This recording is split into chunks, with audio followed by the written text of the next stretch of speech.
Oke, jadi kawan-kawan selamat datang di acara FB Live kali ini. Temanya temanya adalah Fata Morgana Khilafah bersama Bung Hamid Basyaid. Sorry. Sebagaimana kita ketahui, khilafah ini menjadi pembicaraan yang sangat hangat dari sejak meninggalnya Nabi Muhammad hingga sekarang. Bahkan terakhir-terakhir ini ada yang mengklaim bahwa di Indonesia pun ada yang namanya khilafah. Tapi sebelum sampai ke sana, pertanyaan saya langsung menukik ke yang namanya Fata Morgana ini kan. Jadi selama ini kita selalu dibayangi atau dijanjikan bahwa khilafah itu penuh dengan hal-hal yang indah-indah. Padahal dalam kenyataannya sering sekali itu berbalik keadaan dengan yang sebenarnya. Salah satunya adalah fakta bahwa tiga khalifah yang pertama, Khulafaur Rasyidin, itu meninggal dunia terbunuh, dan di saat yang sehabis itu cucunya Nabi Muhammad Husain juga terbunuh, great grandchildrennya Nabi Muhammad yaitu si Zaid juga terbunuh. Uh, saya ingin bertanya kepada Bung Hamid, sebenarnya konstelasi politik setelah Nabi Muhammad itu bagaimana sehingga terjadi pembunuhan yang sebegitu hebatnya di kalangan sahabat-sahabat terdekat Nabi? Wah, ini pertanyaan sulit ya. Tetapi gini, sorry. Saya rasa itu sebabnya karena memang tidak ada petunjuk yang jelas ya tentang bagaimana transmisi kekuasaan dipindahkan ya. Karena ya ini agama bukan politik. Ini gitu saya simpel sebetulnya. Ini karena ini agama bukan partai politik atau bukan sistem elektoral atau apalah sesuatu yang politik ya. Maka tidak ada itu mekanisme pemindahan atau peralihan kekuasaan secara jelas gitu. Dan ketiadaan itu biasa saja, nggak perlu dianggap kelemahan ya, karena ini memang bukan satu sistem politik. Ini kan satu waktu itu ya, itu kan satu komunitas yang disebut komunitas religius gitu ya, yang berkumpul atas dasar kesamaan agama gitu ya, dari satu masyarakat yang begitu sederhana ya. Wilayahnya sangat kecil, orang-orangnya juga sangat sedikit gitu ya. Waktu itu pasti ada datanya tentang berapa ribu orang ya sebetulnya, karena waktu Nabi hijrah dari Mekah itu kan yang ikut 70 orang saja. Jadi setelah 10 tahunan lebih di Mekah, maka Nabi hijrah ke Madinah itu yang ikut sebetulnya hanya 70 orang, dan itu dilakukan eksodus, bukan eksodus juga, eksodus itu perpindahan besar-besaran. Pokoknya perpindahan ini dilakukan secara bertahap gitu ya, dengan berbagai alasan teknis dan taktis sebetulnya. Nah, coba aja, jadi 10 tahun kemudian, dan kemudian 12 tahun masa hidup Nabi di Madinah itu berapa terjadi pertambahan pengikutnya? Ya, dari semula modal dasarnya 70 orang ya. Lalu mungkin ada warga lokal. Warga lokal itu maksudnya warga Madinah asli yang ikut memeluk agama ini itu selama 12 tahun setelah itu Nabi meninggal. Berapa itu? Pernah nggak ada studinya atau dipikirin berapa jumlah komunitas itu sebetulnya? Tapi berapapun itu pasti kan sangat kecil ya. Lalu ada, kita tahu yang sejarah yang standar kan, ada komunitas Yahudi yang jauh lebih tua, ada 3 atau 4 puak Yahudi, Bani Quraizah, Bani Kainukah, Bani Nadir, ya, yang jauh lebih dulu ada di situ. Lalu ada kelompok komunitas Kristen yang kabarnya komunitas Kristen Nestorian. Lalu umat Islam ya selebihnya orang Badui pagan ya. Nah, jadi kalau kita ngomong umat Islamnya sendiri, di situ pasti kecil sekali. Dan ini komunitas baru. Dari segi itu, ini kan komunitas baru karena dia datang di tengah konstelasi masyarakat yang sudah memiliki atau memeluk agama masing-masing. Gitu. Jadi nggak ada mekanisme itu, dan itu wajar saja. Gitu. Bukan sesuatu yang aneh. Kalau ada secara rinci, justru kita heran. Gitu. Tentang peralihan kekuasaan itu. Oke. Ini kan jadi sebenarnya kalau menurut Bung Hamid, Nabi Muhammad itu tidak meninggalkan sistem politik kan. Dan kemudian dalam kenyataannya sistem politik itu dibajak oleh berbagai kepentingan. Dan kepentingannya kebanyakan adalah kepentingan dari keluarganya sendiri, yaitu Bani Hashimiyah, Abbasiyah, dan juga Umayyah. Iya. Kalau melihat kekejaman politik zaman itu, misalnya di mana sampai Ali bin Abi Thalib terbunuh oleh umat Islam sendiri, seorang Ibnu Muljam misalnya yang Khawarij yang menentang kedua belah pihak dan membuat grup baru, dan kemudian Khalifah Yazid yang membunuh Hasan dengan diracun dan kemudian membunuh Husain dengan dipenggal. Terus kemudian cucunya Yazid si Hisam yang juga membunuh Zaid. Kenapa konstelasi politik zaman itu sebegitu seramnya sehingga demi kekuasaan mereka bisa membunuh keluarga Nabi sendiri? Itu apakah zaman itu memang sudah terbiasa seperti itu atau memang konstelasi politik ketika ini berhadapan dengan keluarga menjadi semakin intens? Ya, pertama begini ya, politik dinasti atau kerajaan itu hampir pasti, hampir niscaya diwarnai oleh kekerasan-kekerasan internal semacam itu. Itu terjadi di Cina jauh sebelum Islam, ya. Islam kan baru 1400-an tahun ya. Cina itu sudah 3000-an tahun. Ya, jadi politik di seputar istana kerajaan-kerajaan Cina, ya waktu itu ada 7 kerajaan yang besar itu namanya Qin, yang kemudian jadi nama Republik sekarang Cina. Itu juga begitu, Bung. Di Mughal juga, bahkan sampai abad-abad yang lebih baru, India begitu juga. Lalu di Persia, ya Darius, Cyrus, segala macam itu, yang juga jauh sebelum Islam, itu begitu juga.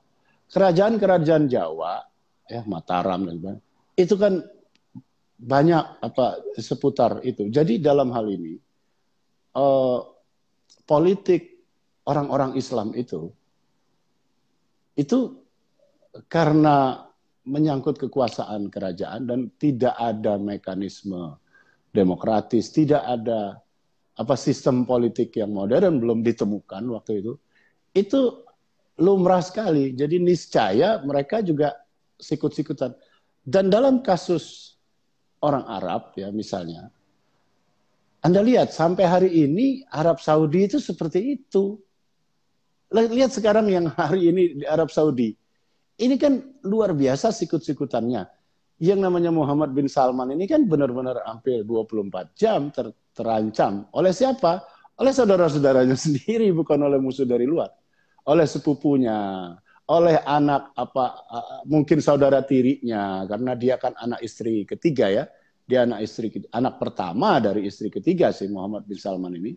Lalu anak-anak Raja Salman yang lain dari istri sebelumnya tentu tidak terima, yang jauh lebih tua, padahal anak ini baru 30-an tahun. Dan seterusnya. Dan Anda lihat aja, pernah ditembak kan kemarin itu berapa bulan lalu. Nah, selama tidak ada mekanisme demokratis, ya, sudah pasti politiknya akan banyak sekali diwarnai oleh kekerasan semacam itu. Ya. Kenapa? Karena kekuasaan itu sangat enak, Bung. Anda kalau berkuasa itu benar-benar enak. Jadi makanya kan diburu orang di seluruh dunia di mana-mana gitu. Nah, lalu kan mungkin yang Anda maksud juga ironinya, kok ya politik yang atas dasar agama kok juga sama wataknya, sama karakternya dengan yang sekuler gitu ya, atau yang tidak didasarkan oleh prinsip-prinsip agama seperti di kerajaan-kerajaan Cina kuno atau di kerajaan Jawa kuno dan seterusnya, ya itu kita melihat bahwa ternyata begitu politik masuk, itu semua dikalahkan oleh politik ya. Termasuk agama yang katanya luhur dan sebagainya, ya kalah oleh hukum besi politik. Hukum besi politik itu adalah sikut-sikutan kekuasaan, pengkhianatan politik gitu ya, pembokongan politik, pura-pura setia sama satu orang, lalu kesetiaannya sebenarnya sama yang musuhnya si orang itu dan seterusnya. Jadi dari segi nggak ada yang luar biasa sebetulnya Bung Amin, dan nggak ada yang keluar dari hukum besinya gitu. Ini kan kaitannya sama sejarah tadi ya, sejarah ilmu pemerintahan. Kalau Yunani sudah pernah menelurkan apa yang namanya Demoskratos, demokrasi. Kenapa malah justru kalau yang namanya agama yang harusnya yang katanya lebih sempurna kok malah sistemnya lebih kacau balau? Itu kan sebenarnya bisa dijadikan sebagai alat serang bahwa agama tidak lebih sempurna dari sistem sekuler kan? Iya, karena agama itu kan satu himpunan idealisme, gitu ya. Yang dikatakan agama itu adalah hal-hal yang ideal. Dan wajar kalau agama itu mengejar hal-hal yang ideal. Kalau enggak dia sama saja dengan yang lain. Toh. Nah, yang jadi soal itu, Bung, saya kira orang-orang beragama itu tidak membedakan antara fakta dan indikator. Ya, yang banyak disebut oleh agama itu sebetulnya ciri-ciri atau kondisi-kondisi ideal atau ideal type dalam bahasa sosiologinya Max Weber. Nah, orang beragama umumnya tidak bisa membedakan itu antara yang ideal type dengan faktanya. Apa yang dirumuskan dalam ajaran agama sebagai ideal type, mereka anggap itu faktanya atau kenyataannya. Padahal itu ada jarak yang besar sekali. Itu kan sesuatu yang diajarkan agama adalah sesuatu yang sebaiknya diupayakan gitu ya. Sebaiknya diwujudkan. Ini kira-kira pedoman besarnya, dan pedomannya sangat garis besar ya, sangat garis besar. Karena nggak mungkin ada petunjuk yang sangat teknis. Jadi agama sama sekali belum bisa bicara secara detail, ya tidak mungkin gitu. Karena itu ya memang ironis, tapi kalau kita lihat kenyataannya atau lihat hal-hal yang sesungguhnya, kita sebetulnya nggak perlu terlalu heran atau kecil hati. Karena memang yang dikatakan oleh agama itu adalah ideal type tadi atau indikator-indikator. Seorang yang misalnya pemimpin yang baik itu adalah begini-begini, itu begini-begininya itu adalah ciri-ciri. Bukannya diakui bahwa pemimpin semacam itu ada. Bukan gitu. Itu kan cuma ciri-ciri yang disebut sebagai pedoman besar. Misalnya kalau Anda memilih pemimpin atau kalau Anda sendiri menjadi pemimpin, sebaiknya begini, dan yang sebaiknya itu belum terwujud atau dalam banyak hal tidak pernah terwujud, paling mendekati. Jadi nggak ada yang aneh sebetulnya dari segi itu ya. Ya. Dan kemudian pertarungan politik ini kan kemudian menjadi pertarungan teologi juga kan, Bung. Ada yang Sunni, kemudian ada yang Syiah, ada yang Ibadi, ya Khawarij kan menjadi Ibadi. Dan kemudian ini benar-benar seolah-olah ini bukan hanya masalah kekuasaan, tapi juga masalah agama. Nah, itu mohon Bung ceritakan bagaimana pertarungan politik itu kemudian dibawa ke ranah agama. Sehingga pendengar ini sadar bahwa sebenarnya pertarungan politik itu ketika agama dimasukkan ya kemudian akan menjadi kabur gitu. Orang ngiranya membela agama tapi sebenarnya membela politik. Masalah Sunni, Syiah dan Khawarij ini. Silakan, Bung. Iya, itu akhirnya bisa jadi akhirnya bisa jadi resiprokal ya, atau saling timbal balik. Anda bisa mulai dari agama gitu ya. Lalu ketika bertarung atau berkelindan dengan hal lain, lalu katakan jadi politik, lalu si politik ini kembali jadi agama, lalu generasi-generasi berikutnya sudah sulit sekali membedakan mana yang agama dan mana yang politik. Yang terjadi semacam itu sebetulnya. Katakanlah kita mulai dari mana? Dari awal sekali, katakan ya, dalam Islam gitu ya. Mungkin itu asalnya agama. Mungkin motif-motif orang itu. Misalnya tidak suka pada pemimpin yang bukannya zalim saja, tetapi yang tidak sesuai dengan ajaran agama yang saya bilang tadi, yang sebenarnya memberi indikator saja, memberi ideal type tadi. Tapi kalau menyimpang dari itu dianggap benar-benar menentang, padahal memang itu cuma indikator ya. Nah, katakan itu awalnya, motif awalnya. Tetapi begitu masuk lalu perjalanan waktu, generasi-generasi berikutnya kan sudah kabur sebetulnya itu. Mana yang motif awalnya, mana yang belakangan sudah campur aduk. Tetapi bahwa politik dan agama itu selalu berkelindan, iya memang itu terjadi di mana-mana. Dan sebetulnya di semua agama. Ya Anda lihat ya Kristen, paling jelas itu Kristen sebetulnya ya. Ada imperium besar. Hindu, atau bahkan Buddha yang kita anggap agama yang sangat damai gitu ya. Tetapi pada situasi tertentu, bisa terjadi kayak pembantaian Rohingya, Muslim di mana? Di Burma ya, di Myanmar. Di Muang Thai juga, biksu-biksunya kan pada momen-momen tertentu ya sangat berpolitik ya. Turun ke politik. Jadi memang politik itu benar-benar memukau. Nah, di dalam Islam juga cukup jelas itu bahwa motif-motif itu bercampur. Bahkan kadang-kadang itu mungkin juga sering, bukan kadang-kadang, tapi yang kita tahu agak jelas itu misalnya begini, Bung. Misalnya debat teologis tentang apakah seorang Muslim yang dosanya banyak itu tetap bisa masuk surga atau dia masuk neraka, gitu isunya. Itu dikemas sebagai isu teologis. Lalu ulama macam-macam pendapatnya seperti biasa. Ada yang bilang bagaimanapun juga, sebesar apapun dosanya, sebesar apapun kejahatannya, selama dia masih Muslim, maka dia akan masuk surga pada akhirnya tetap. Kata yang lainnya, kata ulama lawannya, ya nggak bisa. Walaupun kau Muslim, saya banyak, kalau dosamu terlalu besar, kejahatanmu tidak terkatakan, maka kamu walaupun Muslim ya tempatnya di neraka. Oke? Itu kan seolah-olah. Nah, maka istilah itu kemudian muncul dari Mu'tazilah ya, manzila baina manzilaten. Jadi orang semacam itu tempatnya adalah, ini jalan tengahnya lucu. Jalan tengahnya adalah tempatnya orang itu adalah tidak di neraka, tidak juga di surga, gitu di tengah-tengah. Yang di Quran disebut mungkin di Al-A'raf ya, di tembok tinggi. Pokoknya makanya posisi di antara dua posisi. Ya tentu membingungkan, tetapi itu sekedar jalan tengah. Tetapi yang paling penting di sini dicatat adalah bahwa sebetulnya itu adalah debat politik yang dikemas sebagai debat teologis. Mengapa? Itu adalah sindiran bagi khalifah yang baru meninggal, yang menurut sebagian orang, lawan-lawannya, ini benar-benar jahat, si khalifah ini.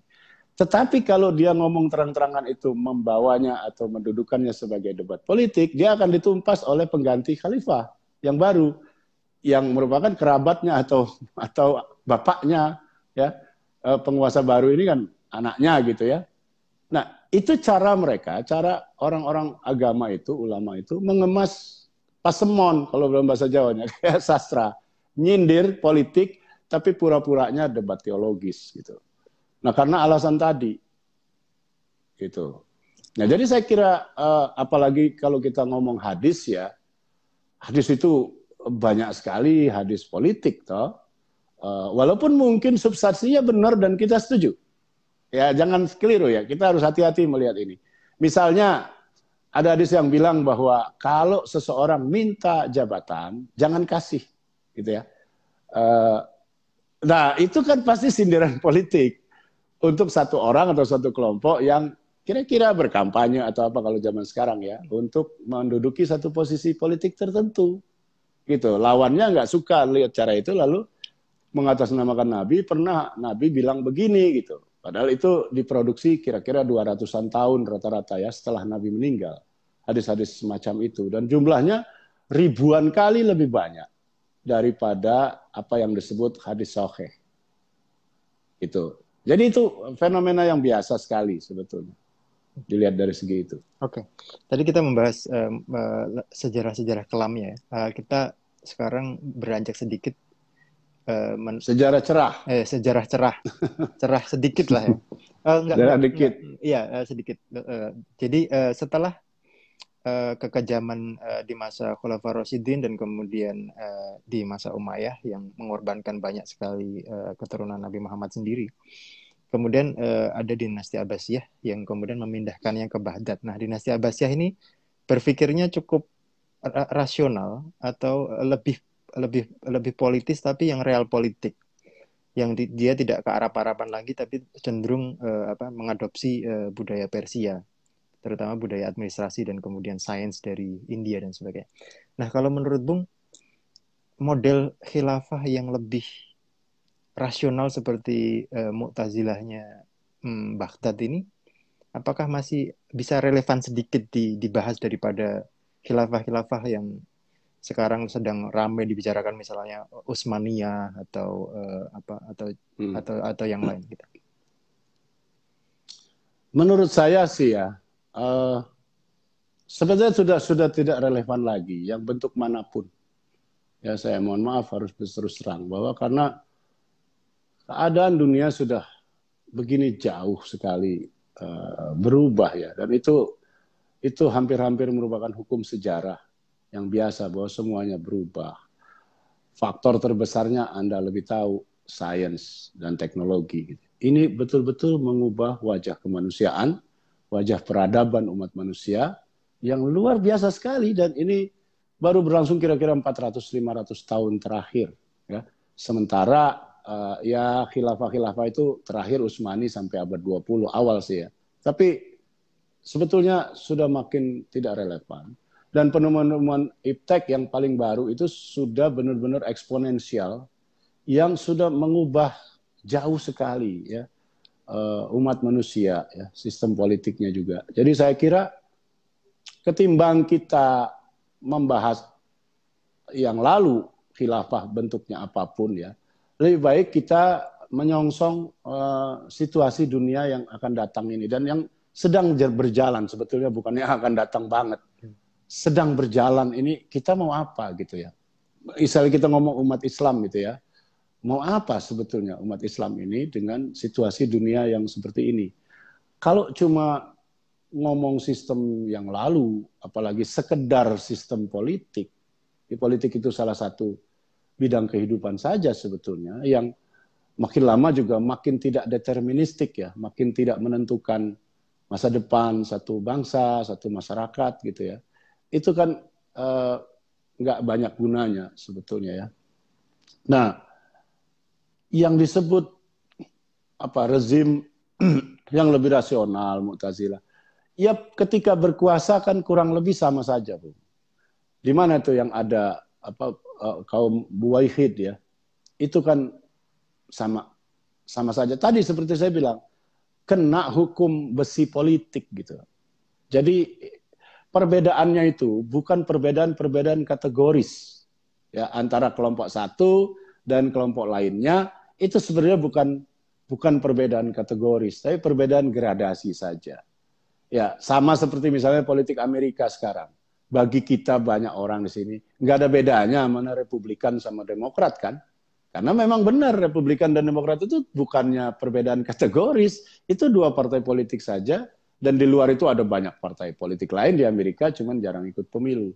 Nah, jadi sebetulnya nggak banyak yang bisa dibahas. Sebagai kajian sejarah sih boleh saja dan mungkin penting, tetapi kalau mau diteladani, apanya yang mau diteladani?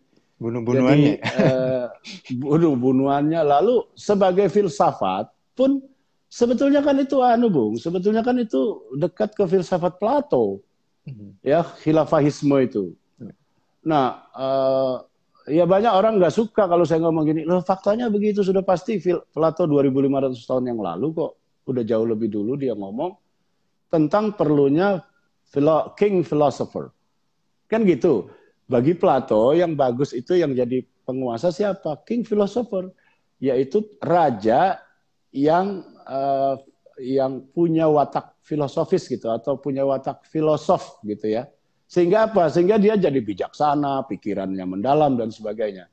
Sementara rakyat-rakyat biasa itu kata Plato ya nggak usah ditanya atau nggak mungkin mereka bisa ngambil keputusan-keputusan penting dalam satu negara yang menyangkut hajat hidup orang banyak. Orang bodoh kok, kasarnya begitu aja. Jadi yang harus berkuasa itu orang-orang pinter saja. Nah inilah kemudian yang diadopsi oleh misalnya Imam Khomeini di Iran ya, dengan konsep wilayatul faqih yang 13 orang. Yang sekarang imamnya Ali Khamenei. Ya. Itu kan mereka berada di atas konstitusi. Bayangkan, itu kan platonistik sebetulnya. Kan platonistik. Nah jadi kalau dalam Sunninya kan ahlul hali wal aqd, ya, orang-orang yang menyimpul gitu ya. Prinsipnya sama aja itu. Cuman di dalam kasus Sunni dia tidak pernah menjadi penguasa real, penguasa nyata ya. Di dalam Syiah sudah 40 tahun terakhir ini terjadi sampai hari ini ya wilayatul faqih. Itu semuanya kan sebetulnya platonistik. Ide dasarnya dari Plato bahwa yang pantas menjadi penguasa itu hanyalah orang-orang pinter yang disimbolkan dengan filosofer, orang-orang yang pikirannya mendalam. Gitu. Nah, khilafah ini kan begini juga, tidak ada mengenal sistem elektoral, ya toh, harus dipilih di antara orang-orang tertentu saja dan kemudian dinastik turun-temurun. Nah, pertanyaannya kembali, lo sistem politik semacam itu apanya yang mau kita teruskan? Tidak mungkin diterima oleh sensitivitas atau sensibilitas global modern yang nggak bisa diterima itu. Nah sekarang kalau kita lihat di Timur Tengah ada Hashimi, di Jordania ada Saudi, di Saudi ada Kuwaiti ya, di Kuwait itu harus dianggap sebagai sisa-sisa sejarah atau residu-residu perkembangan peradaban manusia dalam konteks sistem politiknya. Sisa-sisanya itu. Bahkan mereka masih monarki absolut ya. Itu di Inggris sudah jadi monarki konstitusional ya. Di Thailand sudah jadi monarki konstitusional. Di beberapa tempat lain sudah. Nah, kasus Timur Tengah itu Maroko termasuk sampai Maroko itu kan belum jadi monarki konstitusional, masih monarki absolut. Nah, sejarah umat manusia itu memang selalu begitu, Bung. Tidak pernah serentak gitu. Sesuai dengan prinsip teori evolusinya Darwin. Jadi ada mutasi gen itu bertahap atau sporadis di sana sini, nggak pernah serentak. Nah, dalam hal ini sistem-sistem politik yang terbelakang seperti yang masih kita lihat di Timur Tengah itu harus dilihat sebagai residu sejarah saja yang nanti entah apa cepat atau lambat, mungkin masih lama, akan berubah sesuai dengan perkembangan sejarah umat manusia di tempat-tempat lain secara global. Kan tinggal sedikit nih sekarang. Lihat aja dibanding 200-300 tahun yang lalu misalnya, kan tinggal sedikit ini sistem yang bentuknya kerajaan. Dan ya kerajaan pun kemudian ganti baju atau pakai selimut lain yang namanya monarki konstitusional. Jadi kekuasaannya simbolik. Jadi tidak ada jalan lagi sebetulnya untuk membentuk sistem kuno semacam itu, Bung. Nggak mungkin lagi. Ini kaitannya kalau apa namanya? Jadi banyak orang yang masih berromantisme ke belakang dengan mengagung-agungkan sistem khilafah kan. Dan permasalahan terbesarnya adalah mereka tidak belajar sejarah secara rasional, secara realistik gitu. Jadi yang dibayangkan hanyalah yang baik-baiknya saja dan kemudian digambarkan dengan sangat bias. Nah, ini kalau menurut Bung Hamid, bagaimana menyadarkan orang-orang ini bahwa cita-cita romantisme sejarah mereka ini sangatlah tidak sesuai dengan kenyataan. Ya. Apakah ini permasalahannya di pendidikannya atau di agamanya yang menghijack ke otak manusia supaya bias? Saya kira pertama yang cukup menonjol itu adalah orang-orang beragama itu tidak belajar sejarah memang. Yang mereka baca adalah hagiografi, bukan historiografi. Ya. Jadi kalau ngomong ini misalnya tentang nabi gitu ya. Itu kan yang dibaca itu sirah nabi itu hagiografi. Itu bukan historiografi. Karena apa? Kalau historiografi itu ilmu sejarah yang pakai banyak metode ya. Metodenya berkembang terus juga macam-macam. Tetapi satu hal yang sama adalah dia mencoba menangkap seluruh cerita yang relevan yang hidup di masa itu. Gitu ya. Nah, sekarang kita mulai tadi dari awal aja kita nggak ada yang bisa jawab. Ya, misalnya berapa sih sebetulnya sensus penduduk atau jumlah orang-orang yang mengaku atau mengikut beragama Islam pada masa Nabi meninggal di Madinah. Nggak ada datanya kita. Mungkin di tempat lain ada. Tetapi ini sebagai contoh bahwa memang kita itu bukan belajar historiografi, Bu. Belajarnya hagiografi. Nah, hagiografi itu adalah satu cerita. Nah, kalau dalam Jawa itu babad. Babat, bukan sejarah. Romantisisasi. Nah, kalau ya, babat kan romantisisasi juga. Iya. Jadi melihat sejarah atau apa yang berkembang di dalam peradaban manusia itu berdasarkan kisah-kisah orang-orang besarnya saja. Gitu ya.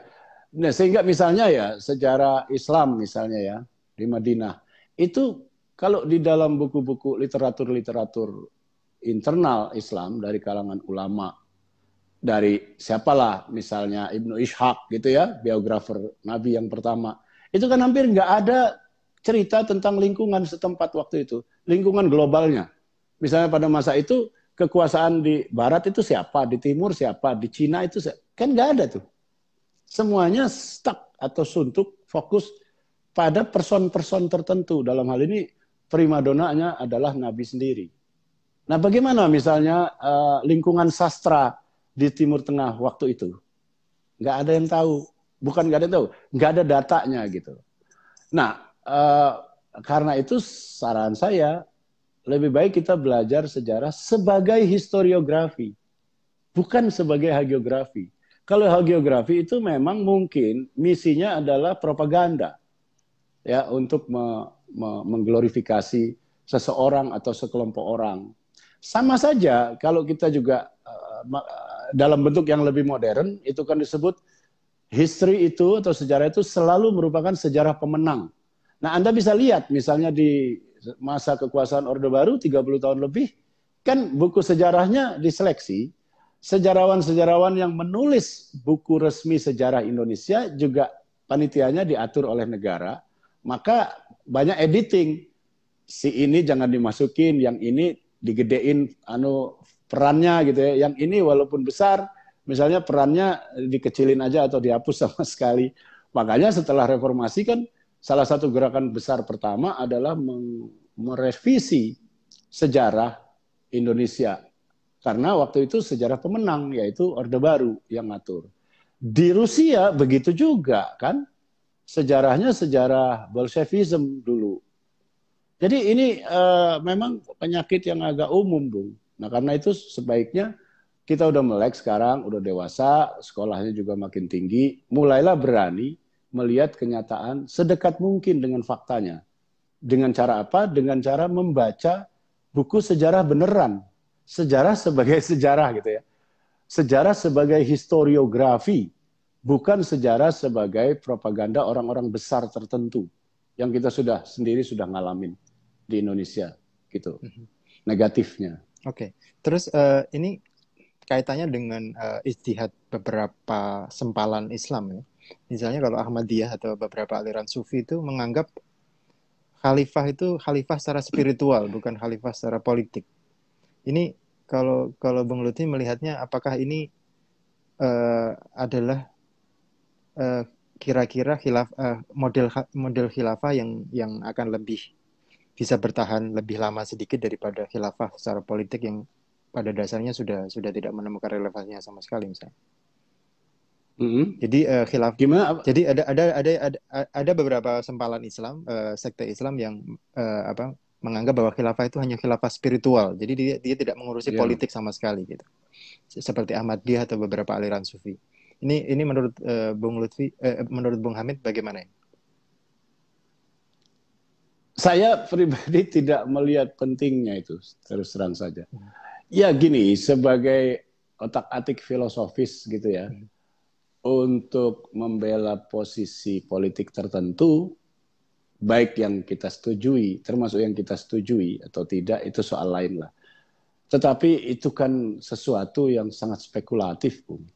Bagaimana dia menebak-nebak bahwa ini adalah khilafah spiritual, yang sana khilafah politik. Saya kira itu sendiri adalah bagian dari political bargaining, ya, tawar menawar politik, karena dia dalam hal ini mungkin Ahmadiyah ya tidak setuju dengan dengan pengertian khilafah politik yang sedang diusung oleh pihak lawannya, maka dia ajukan alternatif sebagai khilafah spiritual. Jadi saya kira dua-duanya cuma permainan kata saja, ya nggak substantif sebenarnya, nggak signifikan lah. Tapi sebagai kata orang Barat, nice try ya, sebagai upaya mencoba sih silakan aja lah. Tapi saya kira itu juga nggak akan bergaung banyak ya di dalam abad 21 dan seterusnya ini. Oke. Terus Nggak akan banyak. ini kaitannya sama masa depan khilafah ya. Jadi kaitannya juga dengan teknologi-teknologi yang akan kita kuasai dalam waktu yang tidak terlalu lama, di mana manusia bisa mengupload nyawanya dan kemudian hidup selama yang dia inginkan, alias menaklukkan kematian. Nah ini yang penting. Terus kemudian Ini yang relevan. manusia bisa menciptakan semesta baru dengan teknologi, yang semesta baru ini akan senyata semesta yang kita alami sekarang ini. Yeah. Kalau kemarin saya bertanya kepada Bung Lutfi, katanya agama masih bertahan sekitar 400-600 tahun ya. Dia lebih percaya Daniel Dennett. Kalau menurut Bung Hamid, kira-kira agama dan konsep khilafahnya ini bisa bertahan berapa tahun ke depan? Waduh, itu pertanyaan yang susah ya dijawab. Apalagi gini, Bung, Anda juga pasti tahu tentang adanya transhuman ya, yang semakin nyata itu. Saya rasa Daniel Dennett juga terlalu optimistik ya. Kalau Yuval Noah Harari kan menganggap, menduga bahwa akhir abad ini manusia ini punah. Bukan sekedar agamanya, manusianya punah menurut dia. Yang dia maksud adalah manusia sebagaimana yang kita kenal sekarang. Itu ya. Itu punah. Nah, banyak yang protes tentu saja. Oh, ini kamu terlalu pesimistik dan semua bla bla bla ya. Tapi kata dia, oke lah, kalau saya dianggap terlalu cepat, kata Harari. Oke, kita tunda lah sampai abad 22 deh. Atau 23 deh, gitu. Kita kasih pur gitu. Ya tetap punah, kata dia. Ini kan perbedaannya cuma 100-200 tahun. Itu adalah masa yang sangat singkat, yang nggak berarti, dibanding atau diukur dari usia manusia. Kita ini Homo sapiens yang udah 200.000 tahun lebih. Dilihat dari angka 200.000 tahunan itu, kata Harari, apa artinya 100-200 tahun itu gitu loh. Tetapi poin yang dia mau bilang adalah bahwa ini pasti punah, ya. Apalagi dikaitkan dengan Homo erectus ya, Pithecanthropus erectus yang umurnya kata dia 1,5 juta tahun. Ya itu karena waktu itu belum ada sains dan sebagainya. Sekarang ini makin cepat durasinya. Jadi kata dia ya mungkin umur manusia ini tinggal hanya sampai 200.000 tahunan ini saja gitu. Nah, itu memang punya berbagai makna. Ya saya menduga dia meramalkan itu karena dikaitkan oleh dia dikaitkan dengan prospek munculnya transhuman yang seperti dikerjakan oleh orang-orang seperti Raymond Kurzweil dan kawan-kawan itu, yang menduga bahwa tahun 2045 sudah mulai ada transhuman itu atau cyborg ya, cyber organism itu sudah mulai ada. Nah, mungkin si Harari ini menganggap itu kan 2045 kan titik startnya gitu kira-kira ya. Dalam 50 tahunan gitu ya, maka teknologi transhuman ini sudah bisa dibeli oleh semakin banyak orang gitu ya. Kira-kira sama smartphone. Kan 20 tahun yang lalu harganya mahal sekali. Atau telepon mobil dulu ya, harganya mahal sekali. Nah sekarang pedagang asongan aja bisa beli handphone gitu. Hanya dalam waktu yang singkat sekali, 10-15 tahun ya. Nah, saya menduga dia begitu. Nah, kalau transhuman itu, maka bahkan skema biologis atau skema biologis berdasarkan teori evolusi Darwin itu, manusia waktu itu sudah keluar dari skema itu. Nah, yang ujungnya belum ada yang tahu sebetulnya. Ini situasi yang sangat mendebarkan ya. Hampir tidak ada yang tahu sebenarnya mau ujungnya kemana. Tetapi ini juga ironisnya tidak terbendung juga. Walaupun nggak diketahui kita akan masuk terra incognita. Tetapi juga kan prosesnya nggak bisa dibendung. Bagaimana Anda membendung sains? Kan nggak mungkin. Anda bendung di sini, dia muncul di Korea Utara. Di Korea Utara dibendung, muncul di Mesir, dan seterusnya. Nggak ada lagi satu otoritas sebesar apapun yang akan mampu membendung teknologi kayak gini. Apalagi dalam kasus Ray Kurzweil itu, ya terang-terangan dengan kelompok Singularity University dan sebagainya itu kan, mereka biasa saja kerja sebagai ilmuwan biasa dengan tiap minggu ada temuan-temuan kecil baru yang puncaknya akan menjadi transhuman itu. Nah, dilihat dari segi itu, Bung Amin, mungkin yang lebih relevan untuk ditanyakan adalah masa depan manusia. Bukan hanya agama lagi. Ya, ya jadi no less than the very human itself gitu yang perlu ditanya ya. Bukan sekedar agama. Agama kan cuma salah satu ornamen dalam kehidupan manusia ya. Yang ini yang jadi masalah sekarang adalah justru bonggolnya nih loh, umat manusia ini sendiri apakah masih bisa selamat dalam 100 atau 200 tahun mendatang, atau kalau dia selamat bentuknya seperti apa kita belum tahu, dan perkembangannya luar biasa sehingga orang kayak Elon Musk juga sedang menjajaki kolonisasi planet Mars karena dia melihat ini real betul nih, ini benar-benar real bahwa bumi ini mungkin sebentar lagi tidak bisa ditinggali, atau setidak-tidaknya kita bisa punya alternatif. Jadi nanti ada manusia yang ada di bumi, lalu sebagian kerabatnya ada di Mars. Bagi Elon Musk, kira-kira begitu saja. Dan ini dilihat dari kesungguhan dia bekerja, ya, mengerjakan SpaceX-nya dan sebagainya. Itu kan nggak mungkin orang seperti itu melakukan perbuatan yang sia-sia atau sekedar spekulasi. Tidak mungkin. Artinya orang seperti itu benar-benar melihat kenyataan ini yang sesungguhnya. Dan itulah yang dia lihat. Yaitu potensi hancurnya bumi, potensi punahnya manusia, dan sebagainya. Itu yang lebih penting menurut saya, Amin. Oke, jadi dari pembicaraan kita tadi, salah satu kesimpulannya adalah bahwa khilafah selain dia hanyalah fata morgana, jadi walaupun ada yang mengagung-agungkannya, tapi ketika kita melihat secara historiografi itu sangat banyak bertentangan dengan yang aslinya. Tapi juga ketika kita melihat ke masa depan, khilafah itu sama sekali tidak menyelesaikan apapun yang dihadapi manusia. Gitu. Ada yang perlu ditambahi lagi, Bung, kira-kira bagi para pendukung khilafah ini? Enggak, gini, para pendukung khilafah itu ya, pertama begini yang harus sadari, dan ini benar-benar fakta biasa saja, tidak perlu direaksi berlebihan, bahwa itu adalah partai politik. Ya, Hizbut Tahrir itu partai politik dalam arti yang sesuai dengan definisi sebuah partai politik. Ya, Hizbut Tahrir itu. Di London begitu, di Inggris ya. Jadi ini sama sekali bukan gerakan agama. Dan itu seperti saya bilang tadi, itu memang dari awal kejadiannya banyak seperti itu. Anda lihat sebagai indikator saja, misalnya, apakah Hizbut Tahrir itu pernah bikin sekolahan misalnya? Seperti Ormas NU, atau Muhammadiyah, atau Persis, atau Al-Wasliyah, atau Hizbul Waton, you name it. Mereka rata-rata punya pesantren, ya, punya sekolahan madrasah, punya klinik, rumah sakit, gitu ya.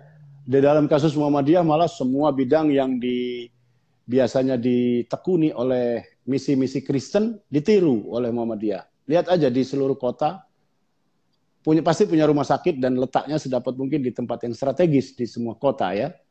Mereka punya rumah sakit, bahkan punya sekolah perawat, bahkan punya sekolah sekretaris. Karena sekretaris ini posisinya penting, Bung, jangan diremehin.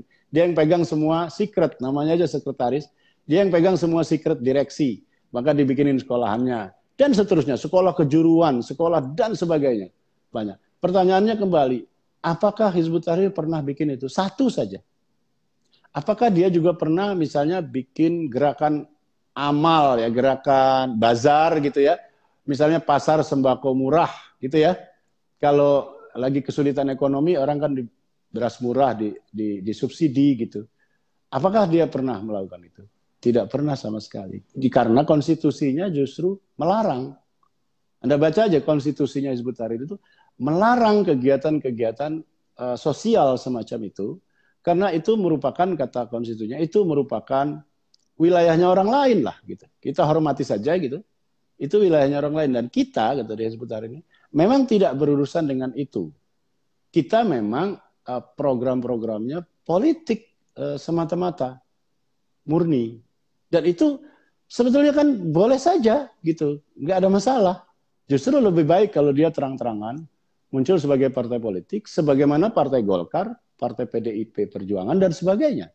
Nah masalahnya kan muncul ketika dia tidak mau dipotret sesuai dengan jenis kelaminnya, yaitu partai politik. Seolah-olah dia adalah gerakan dakwah. Nah ini yang menurut saya nggak fair gitu ya. Nggak apa-apa, terang-terangan saja. Partai politik kan boleh kontestasi, biasa itu. Nah masalahnya itu nggak terus terang gitu. Tapi bahwa dia adalah partai politik, ya 100% partai politik. Konstitusinya mengatakan itu, bukan saya yang bilang ya.